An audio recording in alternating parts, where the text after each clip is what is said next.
Next episode. And no, this is not talking about Raw. This ain't talking about SmackDown either, because quite frankly, I don't think everybody is gonna get boring.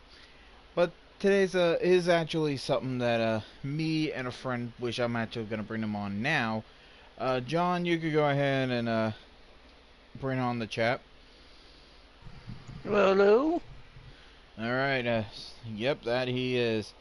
So today, I just we're trying to make this as short as possible. So I only have like three things here on my little notepad. So we're just gonna go ahead and we're gonna go from my bottom of my list here because it's just the third thing, and I want to talk about it first before we go to the first one, which will be our last topic. But here we go. So basically, on Monday Night Raw, there was an interview segment with Sami Zayn and Corey Graves, and apparently there was an electric chair involved. I don't know how that's flipping possible, but he was talking about like how he could have challenged for the Universal title at any time, and he could have like, oh, I'm not worried about it right now. It doesn't really matter. Heck, you could really ask me anything. Heck, you could have asked me about AEW, which AKA is All Elite Wrestling. And of course, Monday Night Raw, actually WWE had to pull that out of production. So, what I want to ask John, and I probably will make sure I will have everyone answers in the comments, is what do you think could be Sami Zayn's punishment for mentioning AEW, since WWE really doesn't like really having someone mention AEW. I mean, they actually went as far as like throwing fans out for, using, wearing AEW merchandise and probably bringing signs in. And then also, and I think probably it's that bad for fans and wrestlers to mention it, but when, the commentators will do it, they'll do it out of like, as a joke, but I think they're taking this as a legit thing. So John, I want to ask you, what do you think could have been Sami Zayn's punishment if there would be any? Well, I mean, look at how common a punishment is among wrestlers. I mean, probably the worst case scenario for Sami Zayn would be a suspension. That's the absolute worst case scenario. But I don't think Vince McMahon is going to take it that far. If anything, they'll probably just put Sami Zayn basically in a handicap match, or put him against Braun Strowman as punishment for mentioning AEW. That's probably what's really his punishment's going to be. Actually, no. Actually, believe it or not, Vince McMahon has actually done kind of a severe punishment. If you actually remember Daniel Bryan when he actually announced his retirement back in 2016, Titus O'Neil put his hand on Vince's shoulder so he can have Stephanie go first, but Vince shrugged it off and gave Titus O'Neil a 60-day suspension just for that. So, well, don't forget, Titus isn't a main superstar. Sami Zayn is a bit of a mid-carder, but he, at the moment right now, the way they're trying to give him a push as a main superstar, I don't think it's going to be that severe of a punishment like what Titus O'Neil got, who is mid-carder status right now. Well, true. Alright.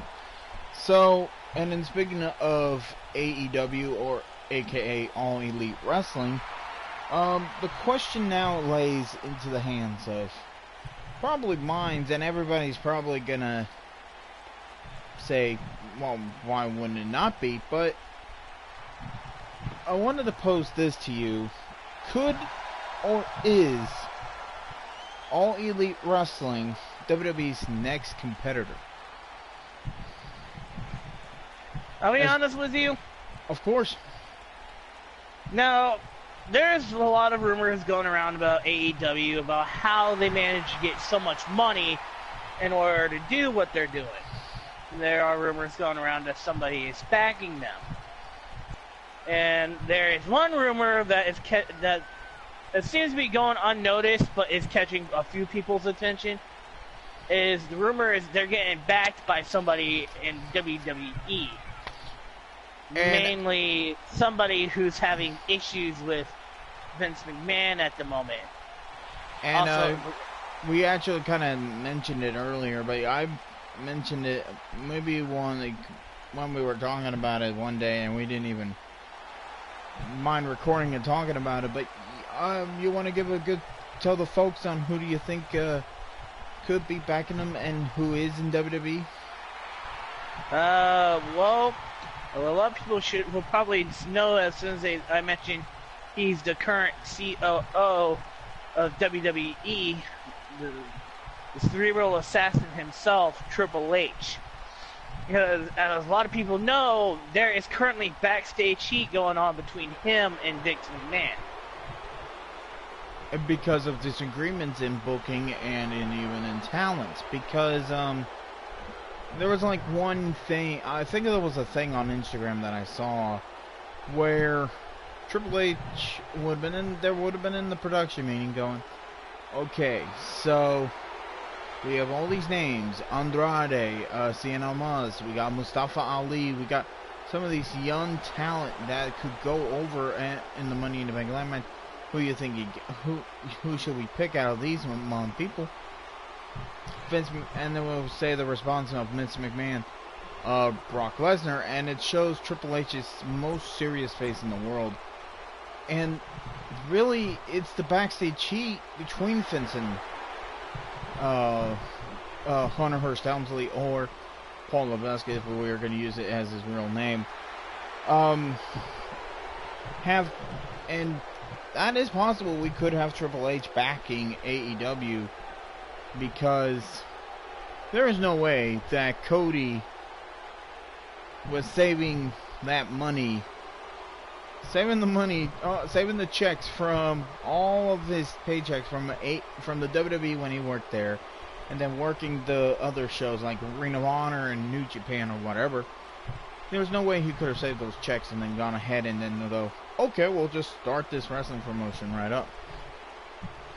Well, don't forget, he also has the backing. He also has the backing of the Young Bucks and Kenny Omega. But there is just one major flaw. Half of these wrestlers that he got deals with, including two major ones that came from WWE, Chris Jericho and the lunatic fringe known as Dean Ambrose, who now goes by his new name, his indie name, Jon Moxley. Those two, there's no way they had enough money to buy both of those guys. But from WWE. True. And in fact, there are rumors going around that they're actually getting more wrestlers from WWE now. But yeah. Even with all four of those guys' paychecks, they wouldn't have enough money for these WWE superstars with how much money they get paid from WWE. I mean, I can probably understand maybe like the mid and low carders who don't get paid as much as these main superstars, but they're getting the main superstars too. You know what? We all have, and of course, AEW has just also broke a TV deal with TNT Drama, which is actually Turner Network Television. Actually, that's what I knew what TNT standed for. And in speaking of, but we'll go back to the question. Do you think that AEW is probably a next competition for WWE, or what do you think deep down? I'll be honest with you. If what I'm thinking is true and they are being backed by Triple H, then yes, they will become competition for WWE. Because as I was saying before we started this podcast, WWE at its greatest was when it had competition, in my opinion. And speaking of competition, go ahead. I mean, look at what happened before WWE became the major franchise. They had ECW, WCW, Ring of Honor, TNA Impact. Those 4 promotions right there were major competitors to WWE before WWE bought out both ECW and WCW. And then TNA and ROH sort of just went underground. I mean, they're still around, but they're just nowhere near as relevant anymore. Well, you know what? You actually just hit the nail around it all. And actually, speaking of AEW, also, I just want to go ahead. They also made the deal with Turner Network Television, like I just mentioned, for like television tapings in October. So now we get back into the WWE's past competitors, and you mentioned them, pretty much all of them, except I wouldn't think Ring of Honor as a competitor to WWE, but I would think of Impact Wrestling, well, when it was great in its infancy, WCW and ECW as legit competitors. Ring of Honor was just doing fine and was doing its own thing.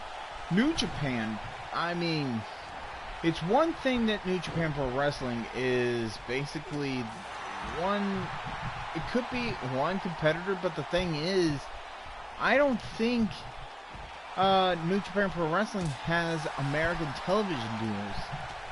Only, the Japanese television. So, well, no, they do not. You're right. They do not have American television deals, but they actually have television deals in other countries of the world. And right. In fact, there's rumors going around that IWGP or New Japan Pro Wrestling is actually working on contract television deals with America as we speak. All right, well, there you go. But yeah, well, I want to go ahead and we'll talk real quick about just the smart lens of some of the reasons why some of these past competitors have gone down under. As iGeneration Wrestling's tagline, Rodman Down Under, would say. And actually, that is a legit thing, believe me or not. ECW. It was once upon a time it was Eastern Championship Wrestling, and then I think it was Shane Douglas, who was the Eastern Championship Wrestling heavyweight champion at the time. He was becoming defiant, and he decided, okay, we need to take things to the extreme. You need to get things going. Let's make things extreme. Let's rebrand this brand as Extreme Championship Wrestling. That's kind of like the bring on of the origin of what ECW could have been stand for. It was Eastern Championship Wrestling, then it became Extreme Championship Wrestling. But the reason why ECW went out of business was because of money issues. And actually, Paul Heyman at one point actually kind of like challenged the people who they had their television deal with to take them off the air. And, well, guess what? Hold and behold, they did. They took them off the air. And then before you know it, WWE bombed. And then WCW. WCW was actually full of rich history. Actually, and believe it or not, WCW wasn't based in Georgia originally. WCW was started around in Australia before the actual WCW in Georgia kind of came in. And the reasons why that WCW lost the wars in the ratings against WWE back in and closed its doors in 2001 around the same time as ECW was because of the fact that their ratings were so low. And it wasn't just because of, the way they were booking and everything else. And I think Gramps is about to join the fray here in a minute, John. So, yeah. Don't worry, hold on. We're just going to wait a second, folks, Hi, Gramps. Hello. You just came in just good timing. You doing? I saw you doing a broadcast there. Yep, and you're in it. That's fine. That's fine. We're Let's actually keep on going. we were just talking about a couple of things that me and John we were talking about, but we're just finishing it up. I guess a WCW. But no, where was I, John? Basically, the reason why WCW went under. There we go. It wasn't just because of the ratings, and it was, of course, of the money issue, because basically Vince bought WCW for, like, pennies on the dollar, according to Jim Cornette. But it was also because I think WCW, at that time, was not controlled by only one person. It was controlled by a lot of different people, including, like, Hogan and Bischoff. And the thing about it, with that much people, like, trying to take over, like, taking over that entire showing, you really got, you know. And it was starting to get boring, too, for WCW. Impact, I mean, Impact was doing pretty good for itself. We'll go back to that. TNA, before it became Impact Wrestling, was good. But they lost in Underground was because they just, I don't know, they didn't have the star power anymore. I mean, they did at one point with like guys like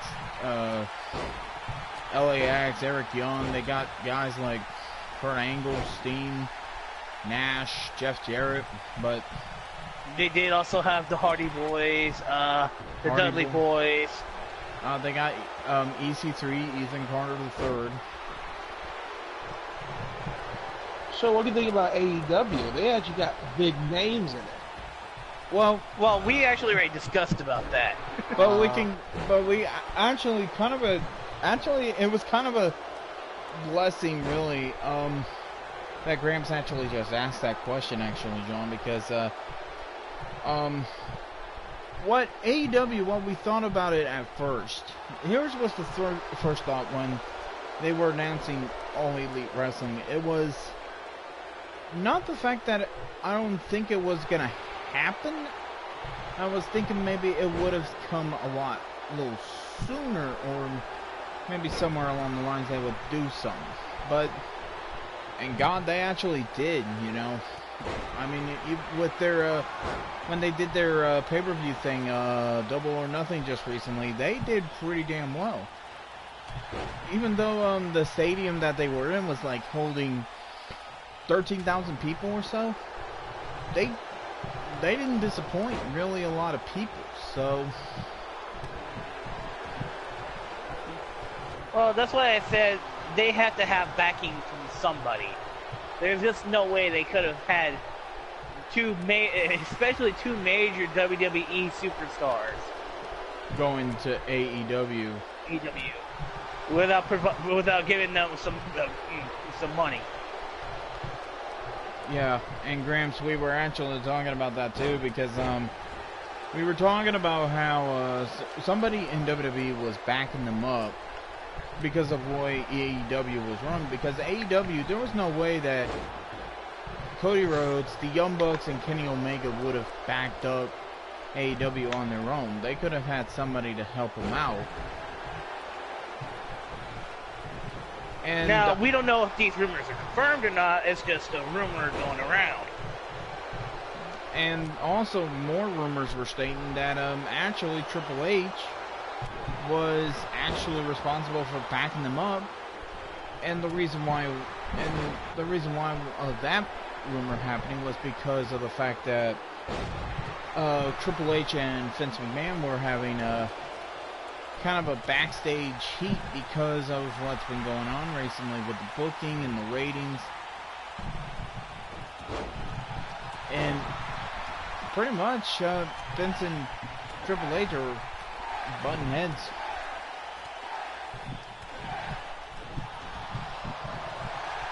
But anyways, I want to continue. We'll just finish up with Impact. The reason why they fell into you know, their irrelevance was because of the fact that, well, they didn't have really,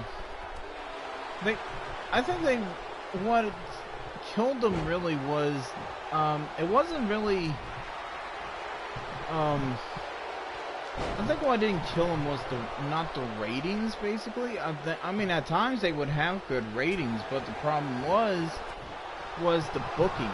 And guess who was head booker at the time? The same head.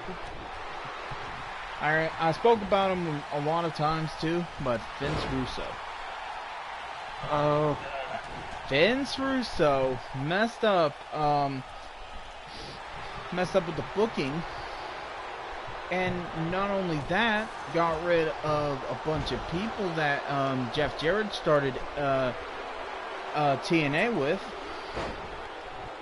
and got them fired, and then Russo like replacing a lot of the guys with different people, including one that he replaced Jim Cornette with his friend from WCW and WWE, Ed Ferrara. But the reason, and what surprised me mostly, was the TV channels or the networks that Impact had been on. Originally, they were on Spike TV, if you remember Spike TV. Yeah. And the reason why they didn't stay on Spike was because Spike TV, the Spike representative who was there at TNA, mentioned a couple rules, like saying, number one, you gotta follow up with the day-and-day code, and also you gotta have not Vince Russo be a part of the you know, product. And guess what happened? They lied to Spike, Vince Russo not joining them, and guess what? It showed them secretly that Vince Russo was working with them. And then Vince Russo actually told Destination America, the network representatives there, that's saying that, oh hey, you know, TNA is worth a bill of goods, and I can fix it. You gotta hire me as a representative. Same thing for Pop TV. I don't know what channel they're on now, but I'm pretty much sure Vince Russo is going to be doing the same way. And he was basically sucking up to get a job. But anyways, with that being said, and with the late arrival of Gramps, we're going to go ahead and end the broadcast here. I hope you all enjoyed. Sorry we had a little cut off for seconds because we got him by Gramps into this nice little combo. And I hope you all enjoyed. Leave a like, comment, and subscribe, and we will talk to you all later on the next one.